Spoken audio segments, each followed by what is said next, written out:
It's quite revealing, really, about shifting the blame, right, once you are found out. It shows that already that's the kind of start of a tendency which is going to bedevil human beings from then on, right? Do you see people doing that in society today? Do you see politicians doing that sometimes? Yes.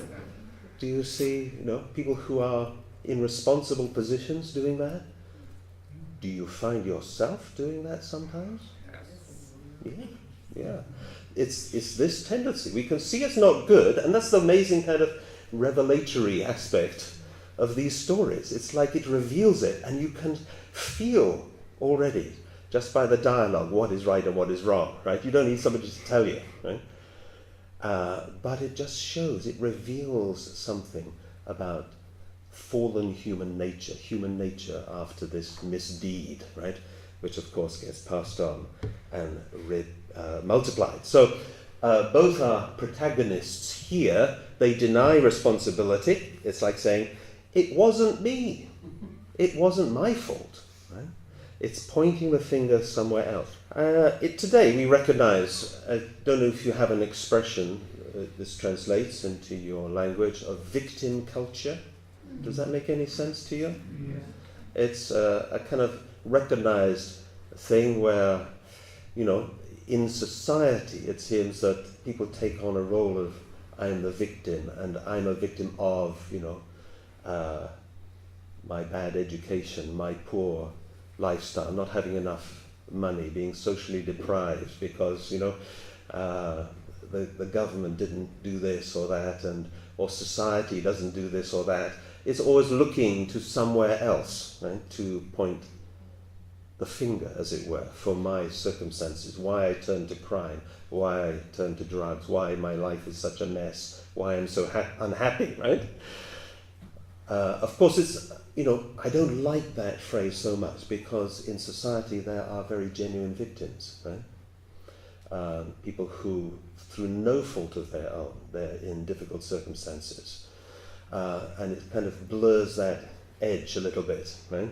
But it's a kind of way of always looking and expecting the answer to come from somewhere else rather than myself. And the language of those who are caught up in the victim culture is not about saying where I am responsible or where I have not been responsible. Also, I see kind of echoes of this in the language of born-again Christianity.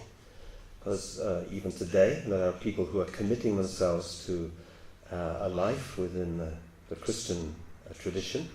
And if somebody who has maybe not been living such a good life, they encounter Jesus and they encounter God's word through the Bible and undergo a real change, the first thing which they will do is to, for the first time in their life, admit, I am a sinner. That's the classic language, isn't it? Right? But that's a very profound realization. It's like I've been very full of myself and very confident of myself, even kind of knew I wasn't doing such great things and maybe hurt people along the way, but now I realize I am a sinner. That's taking back personal responsibility. Right?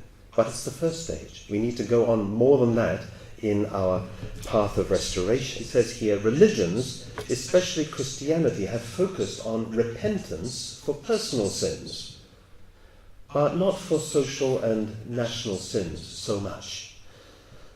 Look, however, at Jesus himself and the saints and the prophets. They did not focus on repenting their own personal sins, but rather on social and national sins. And somewhere this is what, as unificationists, we're being called to do, right?